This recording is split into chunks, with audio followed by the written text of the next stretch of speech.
Okay. Who are we and what are we doing? Do you want to start with that? Sure. Who are we and what are we doing?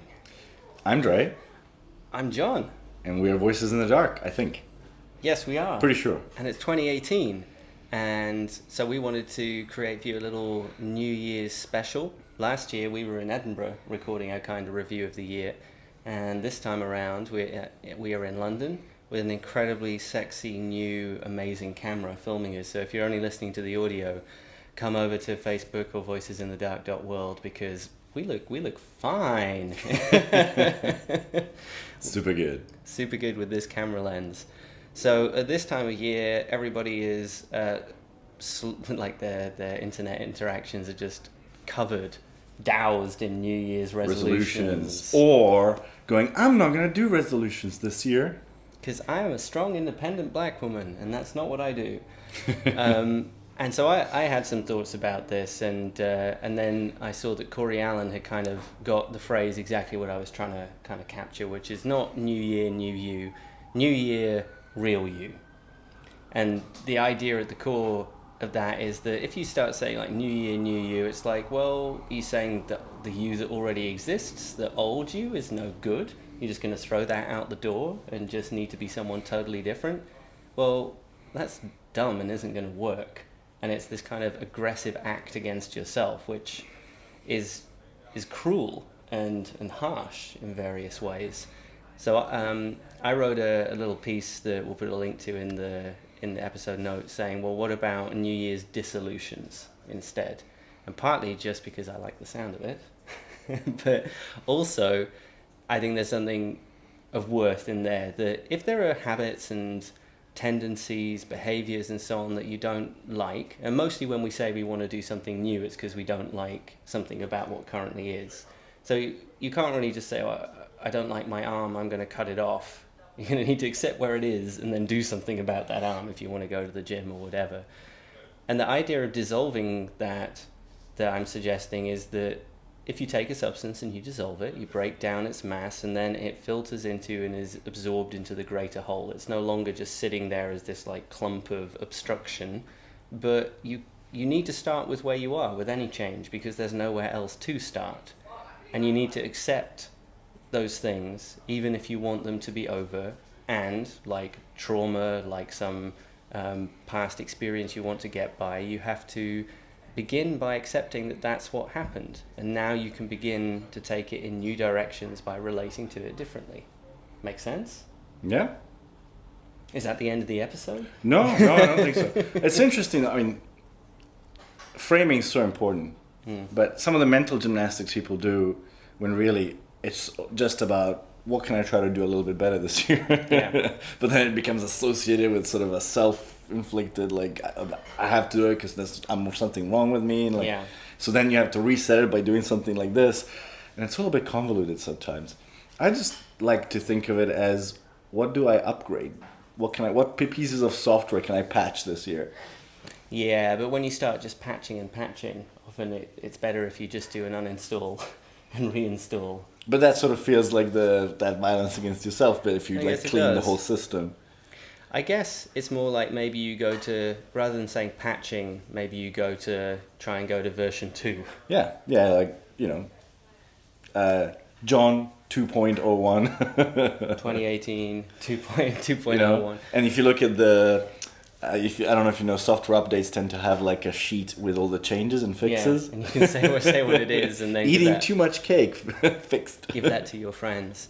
In the dissolving like idea, partly what I was thinking of was, say, ending certain things so that you understand why you were doing them, and then you can take that why and do something more productive about it. Yeah. So let's say you're hanging out with a lot of people who make you feel drained, you don't feel like you're really yourself around them because you're trying to fit in and so on. So dissolve that and just go, okay, let's say I'm not going to hang out with these people anymore, and accept that there was some value in it because obviously you did go and spend time with these people for some reason. But what was it? Was it because you're lonely? Is it because you wanted to feel validated?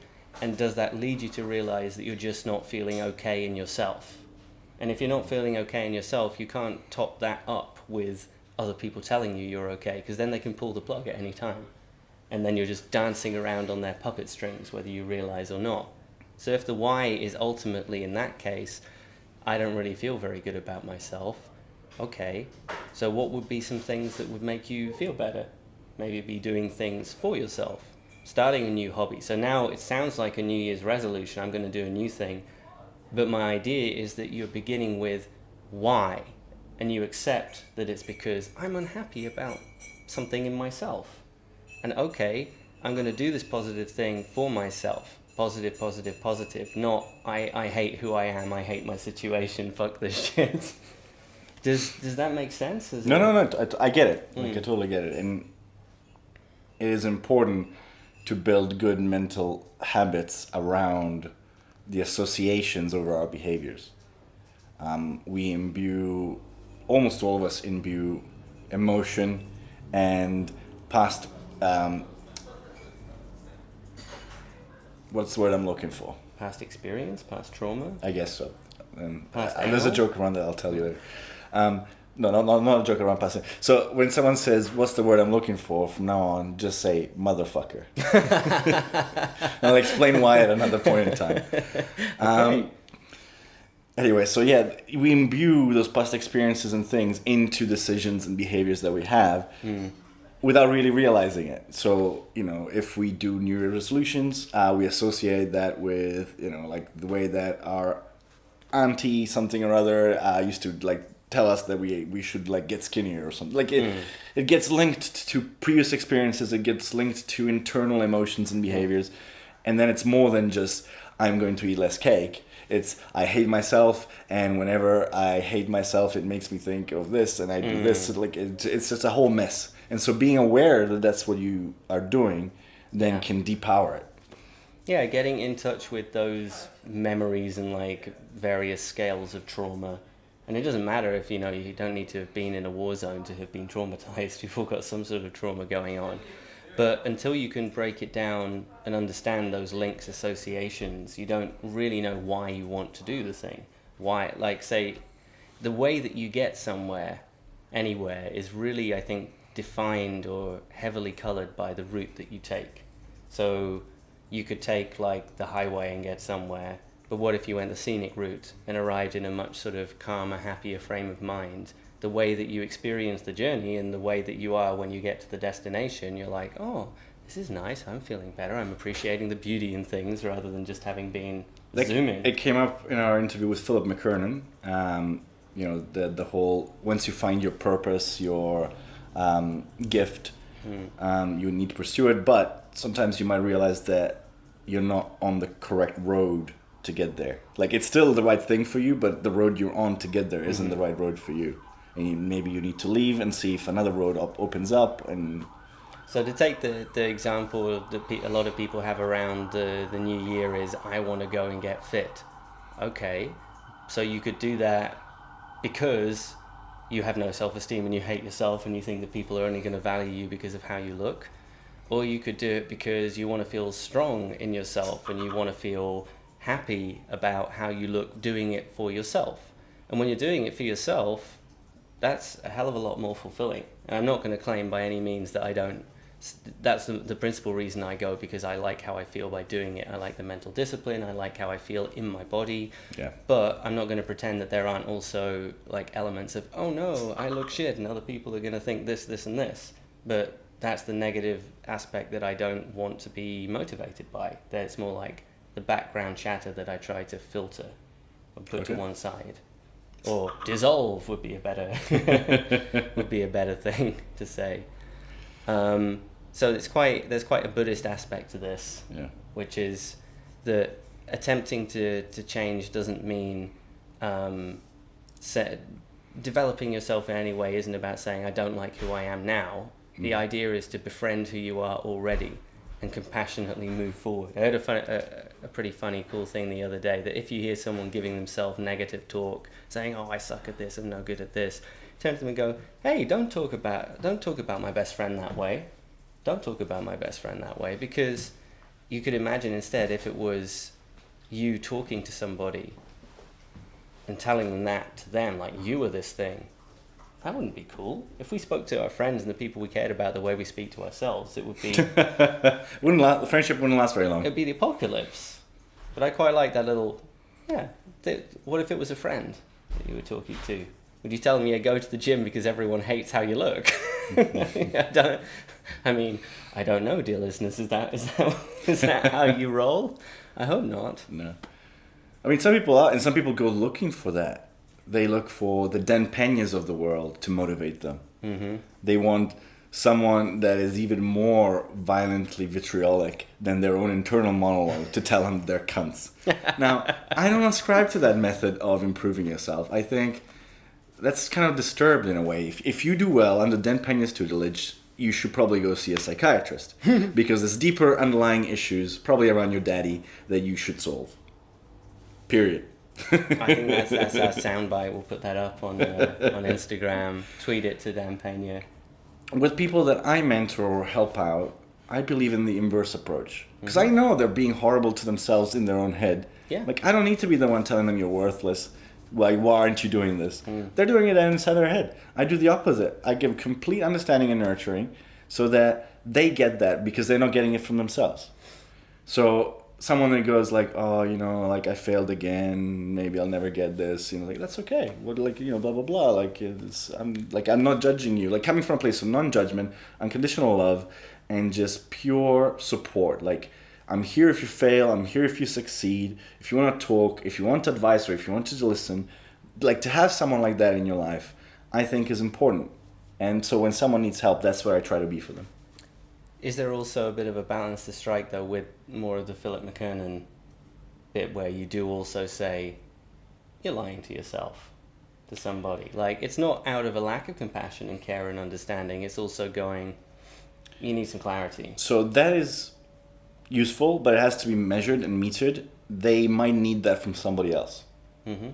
There should be a person that provides almost unconditional understanding. Mm-hmm. And maybe guides them to realize those things. Mm-hmm. If you can do it in a way that it's not telling. If it's asking, I think is a very powerful thing that I've been able to help other people with, is ask questions going, do you really, is that the main thing that you want to do? Do you feel like that's giving you what you want? Because then it's an invitation to them to go, no, and then they can come to the conclusion themselves rather than you going, I think this. So when it's approached like that, then yes, it can weave into that concept. If it's approached more in a more direct way, then it should come from somebody else, because the person from which unconditional support should come should not at any point be antagonistic, because then they won't trust the unconditional support. Okay, that's a bow tied on that. So that's how to approach change in the new year. You've got a new habit. The Daily Stoic Journal. Yes, this was my Christmas present from John, as well as a mug, a really lovely mug. With a rainbow unicorn on. Yes, which makes me feel extra bad that I still haven't gotten your present because I've been slaving away in a stupid fucking thing that I'm leaving tomorrow. So if you're watching this, you asshole, I'm leaving you. No, this is just, it is going public. It's not going just out to Patreon supporters. Shit. Public. I was meant to be more diplomatic than that. Anyway. Well, if there's a curious kind of jump and edit at this point, we had to cut out Dre losing his shit. Anyway, the Daily Stoic Journal from our friend, Ryan Holiday. I like being able to say that. It's kind of fun. Oh, he's a cool guy. I know him personally. I got him on London Real the first time. And then the second time he came, obviously, because he knew London Real. But I got to meet him both times. Lovely guy. And he created this book with Stephen Hanselman? Hanselman, I think. From their Daily Stoic blog, I guess.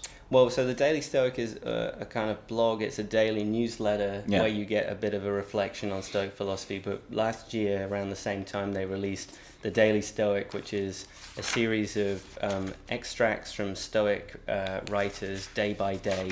There's like 366, so it works on a leap year as well, and a little kind of contextualization of just it's 1 page per day in the book, original text, reflection, and bringing it to the modern situation. So highly recommend it. 1 year later, they bring out a journal based on that. And so I've been filling it out. The only day I've missed out so far was the 1st of January. Fantastic start to the new year. I missed out my new habit. But so far I've filled out every other day. I didn't fill out last evening because I finished work really late, and then I had a bit of a date. A bit of a date. I had a date. You had a date, there you go.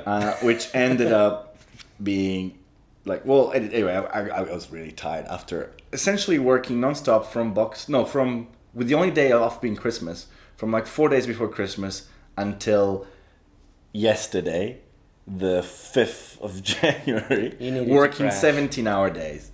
So I haven't filled out the evening reflection, but I'll do it, and I'll fill out the morning reflection for today after this. Yeah, I don't think you need to beat yourself up. I've already missed a few. I got it before the beginning of the new year because I just wanted to start this practice. So a lot of people are into their journaling, and I tried the famous 5-minute journal, and it made me feel a bit sick, to be honest. I mean, I was starting it in the deepest, dark, depressive period. So when it's like, name a few things that you're grateful for, and I'm like, what? It was genuinely very difficult. All I could do is like, I'm glad that I have light. It was so difficult to do in that period. But also it's so touchy-feely and kind of, law of attraction kind of stuff. I'm glad that it seems to work for a lot of people, but I don't think that it's very good for as far as journaling can go. Like 10% of the time, I'm glad those kinds of things work for some people. The other 90% of the time, I'm terrified that it works for some people. Anyway, we can get into the logic behind that and the psychology of what it means that people are able to get something out of that. But it's kind of disturbing sometimes. But I've been loving filling this one out because it's very specific. So my morning reflection today was supposed to be, how can I keep my mind clear from pollution? Mm-hmm. And so I fill out a little bit of a journal entry specific to that. So it's a very specific, writing gets really, really easy rather than going, what should I write today? It's like 8 lines for morning and then the same for evening. And each of the reflection every day is tied to a Stoic concept, which if reflected upon, like the ancient philosophers were doing, gives you greater clarity of mind, more peacefulness, and the ability to withstand life, So very, very cool. I've been really enjoying it. I feel like it's been debugging my head a bit. I'm pleased and surprised, actually, because I thought that maybe it would be something that you go, I like the idea, and then, really not feel like it did anything for you. No, I feel like it's tied to sort of little pieces falling into place in my head. Externalizing thought, very important. I think I was running out of hard drive space in my head, and pulling out useful things and forcing me to think about them in a way that isn't just pure abstract thought, but you actually have to vocalize in a way that can be spoken or written, helps grasp onto them so they become part of your core being for that particular day or even week. And so you feel them more strongly than just simply having them in the back of your head. But also it's getting my mind to kind of work again. I feel like more creative. I feel more able to express my thoughts and ideas. So very useful. It only being a few lines is also really cool. Like I've started one and gone, I don't know what I got to say, and just try and answer the question directly. And then something that happened yesterday starts coming into play, and you're like, that makes me think of it. And then I'm running out of space and like adding little bits underneath, because it could be just, let me think about my general values, let me answer this question. Yeah. Or sometimes it turns into, this thing happened today, and you are then, if looking through the lens of a very useful mind-opening question to be able to start addressing this. And now I've got little things going, turn this into a little article that you could write on the side. Should I read my entry for January the 4th? On you go.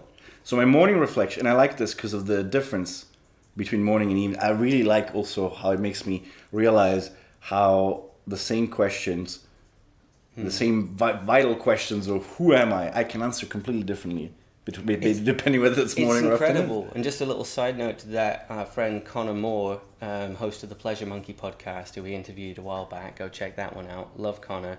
I heard that he's working on a 3-year journal where, say, your page for January the 4th will be on the same page for 3 years. That's what Sophia does directly. I don't know if it's a pre-built one like that. Okay. but she fills it in like that. And then you look back and you see a year ago on the same day and you're like, who was this person? And it constantly confronts you with how different you can be and how much you've changed, because most of the time we don't notice, but then when it's there in front of you, and even here, morning to evening, you're like, whoa, I was in hell this morning and now I feel good. Yeah, really, really. I've been reflecting upon that. So since that day of noticing how different it was, every morning and evening I do just a mental check about the things that I've been thinking about during the day, like how do I feel about now. And sometimes it's the other way around. Sometimes I wake up in the morning thinking I'm going to conquer the world, and I go to bed thinking that like I'm a worthless piece of shit. But it's better to have it the other way around usually, like, you know. But also it's like when you realize that, you're like, oh, but probably tomorrow morning I'll be fine. And then you can go to sleep with no problem. Excellent. So, okay. My morning reflection for January the 4th. The question was, there's a triple question. Am I seeing clearly, acting generously, accepting what I can't change? And I wrote down, I feel like I'm seeing more and more clearly, but I'm hoping that it's actually the opposite, as what I see is bleak. I always act generously and kindly, maybe to a fault. Accepting what I can't change is difficult, as I don't believe there is anything we can't change. However, making peace with a temporary inability, making peace with a temporary, I can't read that word. Can you read that word?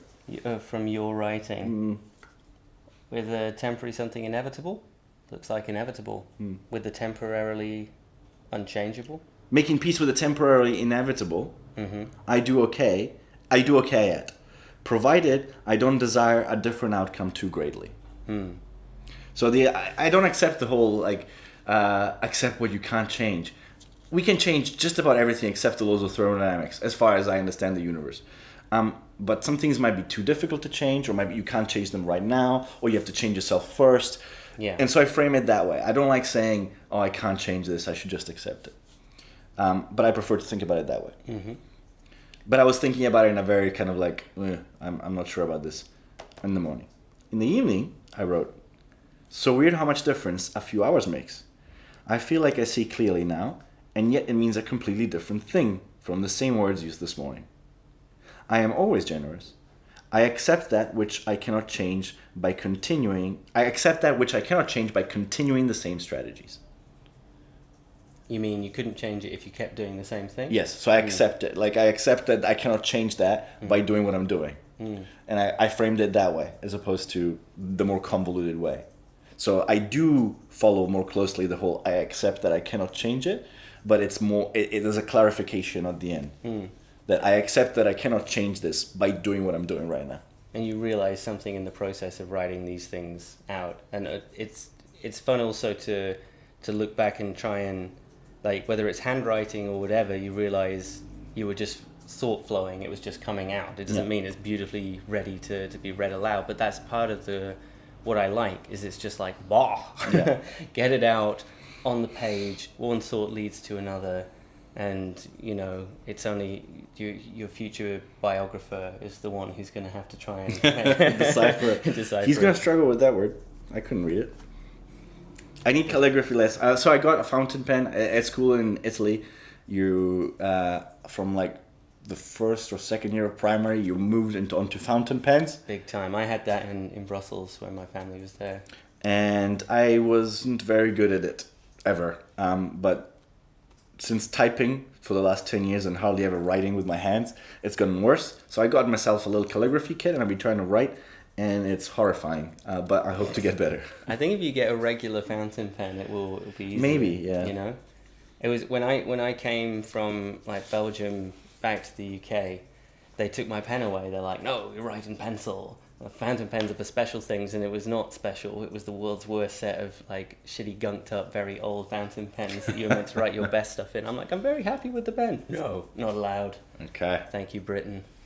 Very strange. Funny, like the things that are important in different countries, especially to do with education. Completely different mindset of what's crucial. Yeah, pens. So it's a very British attitude. It's like there's actually no difference to you, like the teacher, organizer, or whatever, that the work is being done in pen by someone who can write in pen. They're like, no, you must be just the same as everybody else. How dare you get ahead of yourself? I think I got that in New Zealand when I went there. They didn't want, and also they didn't understand cursive. They asked me specifically to print. They didn't have actual joined up writing? No, they like at school they didn't want me to do that. Okay, for those who are only listening, I'm giving a very confused face at the camera right now. What the fuck is that? The teachers themselves couldn't really read it. Okay, that's pretty rough. It's pretty shit. Go Kiwis. Go Kiwis. Be a tidy Kiwi. I love that you now know that. I do. You want to tell everyone what that's about? So there's like a clean up, like keep New Zealand clean kind of environmental like government agency campaign that tells you that you should be a tidy Kiwi, and there's the Kiwi, you know, cleaning up the trash and things. Because that's what Kiwi birds. So whenever I have to clean up like my room or things, I'm like, be a tidy Kiwi. John was very confused by this. It's very confusing. Yes, so I guess that's what we had to say about the new year and setting out on 2018, which I'm meeting with a mixture of excitement and openness and mild terror. That should be a subtitle for this episode. Yeah, mild terror. New Year's resolution. Conquer your New Year's resolution, and then that is there's a lot of things coming up for me. A lot of exciting things, but also that kind of I don't know what's going to be happening by the end of the year by any means, which I'm frequently reminded is actually a very exciting thing.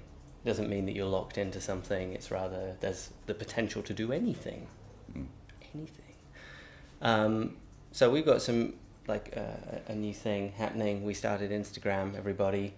Go find us on Instagram, vinthed.pod. Yeah. At vinthed.pod. Yeah, because some cunt took V&D. You know, they're not doing anything with that account. No. But I guess we should have tied that up earlier. At vinthed.pod. And I'm learning the Instagram ropes. Trying to post some cool and interesting things there, but it seems to be the social network that's actually the easiest to sort of just go, oh, well, that's interesting, let me have a little look, okay, let's move on, let's do this, let's share this, whatever. So that's pretty cool. And we'll have little video and audio updates there as well. And yes, I have no idea what I'm going to say next. You said, oh, I wasn't prepared because I thought there was more to come. We're so ready for this new year, stumbling into 2018. Like as I mentioned in our other little piece for our Patreon supporters, get in touch. We want to make the world better, and we need collaborations for that. To be honest, like you can't be like an isolated artist if you want to make a contribution that's worthwhile. We want to talk to you guys about the ideas that we have or that you have, because that's the whole point of this for us. You know, it's to share and learn. It's not about us pontificating to you about what we learned from books. We want to play. Play is at the heart of Voices in the Dark because it's the heart of life, really. When people tell me to grow up, I tell them to go fuck themselves because it's always, you're not doing what I would like you to do. That's what I mean. When someone tells you to grow up, you will notice it's never something like, oh, and I'm totally cool with that. And I like it. It's always like, you haven't done something that I expected you to do. You need to grow up. So it's they use that as a qualifier to make you shamed into it. But 90% of the time, it's just because you haven't done something they want you to do. And so I object to it in principle. And also, growing up is lame. We only have to because the world sucks sometimes, and you need to, do things that are horrible in order to survive. But it's not a given. Growing up, that's a misnomer. That's the wrong sort of name for it. Like people call it that to make it sound good, but really it's just saying stop trying to have fun and explore things and learn and grow and be different. It's just no, be a person working in a cubicle at a job they hate. Yeah, I only use it in when it's a self-given qualifier. So I feel like I have grown up in the last 10 years of struggling because I've figured out in a much better way who I am, who I want to be, and dealt with some of the struggles and difficulties I've had in life, and the way that I approach people, things, jobs, and everything. I've gone through a process which has made me better at it. And that's what I consider growing up on a personal level. But it's something I can only tell myself. Someone tells me to do it, or if I've done it, I don't think they're qualified to do that. It's only a self-reflected concept for me. I would just stick with grow. You know, this whole up thing means like into the mold that we've suggested. Well, that's pretty awesome. I can't really top that, but I can ask people to give us 5 stars on iTunes, which helps us to grow and means that so we've had quite a few interviews recently that are coming out soon, which is really cool. And we want to have more of those, not just to talk to people because they're cool, though we only want cool people, but to talk about interesting ideas and topics, things that we can really get our teeth into. We don't want to just say, hey, welcome to the show, who are you? What's your life? But what's important to you? What are the things that are driving you to want to do the things you want to do? What's the idea that you want to leave to the world that you feel people need to engage with? So if you have ideas for people that we could have that kind of conversation with, who would they be and what will we talk about? What key topics would you like us to talk about that we can do just the two of us or with other people? We would really appreciate that input. And the iTunes thing, if we ask people to get it on board with the show, to come and do anything, they check us out. They want to see, is this show cool? Is it well regarded? Are people listening? And one of the only ways that they can do that is to go on iTunes and go, oh, does it have a bunch of 5-star reviews? Does it have, you know, a large number of people who've clicked the 5-star, even if they've not left a review? So please, that would be awesome if you could do that. It would help us a lot. We have a website on the World Wide Web. Yes, voicesinthedark.world. In the process of getting a bit of a facelift, which is nice. Looking so pretty. Looking so pretty. For things coming up this year as well, we're making some merch finally. Yeah, some cool t-shirts with philosophical slogans and some funny things and but also mugs. Our fucking cool logo. Yes, we have a new logo designed by the wonderful Jamie. Thanks, Jamie. And it is the concept behind the new branding was, let me see if I can get this in the right order, 80s retro Star Trek Buddhism. That's right. That is the correct order. That's the vibe we're going for. So we're getting some shirts. We're working on caps and all sorts of bits of merchandise there. And we're getting some testers in the post soon, so we can actually check that it's coming out and looking as good as we want it to. I'm excited for that because I like merch. Speaking of merch, tie this up a little bit. I'm wearing an Idlewild t-shirt that you can see on the camera a bit. It says Scottish Fiction. Idlewild is an awesome band from Edinburgh that I grew up with listening to. Saw them recently on a 15th anniversary celebration gig for one of their biggest albums. And I've mentioned it back in the day on the podcast, but I'll mention it again. One of the little slogans associated with them is support your local poet. They are really artists who are doing this because they love doing it and love to share it with other people. And that kind of sentiment, I think, is at the heart of how I think art and creativity is happening in the modern world, because you're not going to rely on the usual channels of having some grand patron, or the government isn't going to really help you. That's why Kickstarter is such a big thing. That's why now people turn to their audience and go, can you help us do what we do? And I certainly do that for Idlewild, and if you can help us out, that would be awesome. And if you can't, all right, that's fine too. Yeah. Thanks for listening. Thanks for watching. We really appreciate that. So 2018, I felt like it's 2018 for ages, actually. I've been really confused by this whole thing. 2017 is done. Done? It's done. Yeah, all right. Well, it's definitely not now. It's fucking done. So more Modern Stoic upcoming, more interviews upcoming, more video stuff. Yeah, I have a lot of interesting little plans I'm going to discuss with John. We haven't had a chance to do our little brainstorm for the year yet. Watch the space.